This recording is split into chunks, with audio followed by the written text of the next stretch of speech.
भारत में एक अमेरिका की कंपनी है, उसका नाम है प्रॉक्टर एंड गैम्बल। ये अमेरिकन कंपनी है। ये भारत में सबसे ज्यादा वो दवा बेचती है जो दवा अमेरिका में न बनाई जाती है न बेची जाती है। उस दवा का नाम है विक्स। विक्स नाम की दवा आप बाजार से खरीदते हैं। इस दवा को अमेरिका में बनाना और इसको बेचना दोनों जुर्म है। अगर अमेरिका में कोई डॉक्टर किसी मरीज को विक्स का प्रिस्क्रिप्शन लिख दे तो उस डॉक्टर को 14 साल की जेल हो जाती है, उसकी डिग्री छीन ली जाती है। कारण आप पूछोगे क्यों? विक्स जो है जहर है। इसे हम बार बार नाक में लगाते हैं सर्दी जुकाम के हिसाब से। आपको मालूम नहीं है ये विक्स आपको दमा कर सकती है, अस्थमा कर सकती है, ब्रोंकियल अस्थमा आपको हो सकता है विक्स बार बार लगाने से। इसलिए दुनिया भर में विश्व स्वास्थ्य संगठन में और दुनिया भर के वैज्ञानिकों ने इस विक्स को जहर घोषित किया। जो जहर है विक्स वो भारत में सबसे ज्यादा बिकता है। आप रायगढ़ में किसी केमिस्ट की दुकान पर सवेरे से शाम तक खड़े होकर ये देखिए कि कौन सी दवा सबसे ज्यादा बिक रही है, तो वो एक ही दवा है, विक्स। जो दवा अमेरिका में नहीं बिक सकती वो भारत में हाईएस्ट सेलिंग मेडिसिन है, सबसे ज्यादा बिकने वाली दवा। कारण क्या है? हमारे देश की सरकार ने प्रॉक्टर एंड गैम्बल कंपनी को लाइसेंस दे रखा है विक्स बनाने का, और वो धड़ल्ले से बना रही है। टेलीविजन पे रोज उसका विज्ञापन आता है, जबकि कानून के हिसाब से किसी दवा का विज्ञापन टेलीविजन में नहीं दिया जा सकता। ये कानून है। हमारे भारत में भी ये कानून है, अमेरिका में तो है ही ये कानून। सैकड़ों बार आता है और सरकार कुछ करती नहीं, क्योंकि वो सरकार ही है जो उसको लाइसेंस दे के बैठी है। और ये कैसे होता है? ये पैसे की ताकत से होता है, रिश्वत से होता है, घूसखोरी से होता है।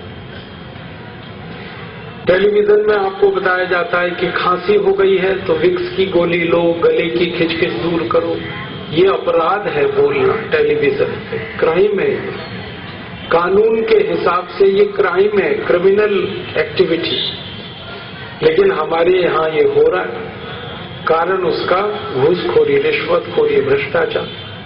और वो दवा हम खरीद रहे हैं। और ये दवा भी हम जब खरीदते हैं ना, विक्स तो कितनी महंगी मिलती है। 25 ग्राम विक्स 40 रुपए की है, 50 ग्राम 80 रुपए की है, 100 ग्राम 160 की है, 1 किलो 1600 रुपए की है।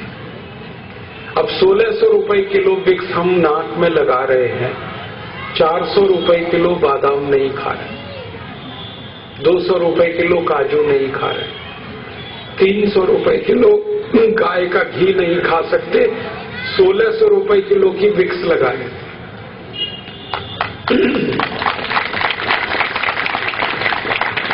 आपको मालूम है ये विक्स बनती किससे है? ये बनती है पेट्रोलियम जेली से। और पेट्रोलियम जेली अगर बाजार से आप खरीदो तो 60-70 रुपए किलो में सबसे अच्छी क्वालिटी की मिल जाती है। घटिया क्वालिटी की पेट्रोलियम जेली खरीदो 15, 20, 25 रुपए किलो में मिल जाती है। तो जो दवा 50-60 रुपए किलो में बाजार में मिल रही है पेट्रोलियम जेली, उसको एक अमेरिकन कंपनी 1600 रुपए किलो में बेच रही है। ऐसी लूट मचा रखी है इस देश में। अगर आप गणित का हिसाब निकालेंगे तो विक्स की बिक्री में इस प्रॉक्टर एंड गैम्बल कंपनी को 20,000% से ज्यादा का मुनाफा है। और ये मुनाफा आपकी जेब से लूटा जा रहा है। और सरकार इस घोटाले में शामिल है। सरकार ने लाइसेंस दे रखा है, आंखें बंद कर रखी हैं, कंपनी लूट रही है पूरे देश को। और दवा ऐसी बेची जा रही है जो कहीं नहीं बिकती पूरी दुनिया। हम सब लोग विदेश प्रवास पे जाते रहते हैं और कई बार वहां के डॉक्टर्स और चिकित्सा विशेषज्ञों से बातें करते हैं, तो वो हैरानी से हमसे ये पूछते हैं कि भारत में ये कैसे संभव होता है कि एक पॉइजन मेडिसिन को बेचा जाता है, एक जहर दवा को बेचा जा सकता है भारत। ये हमारे यहाँ होता है।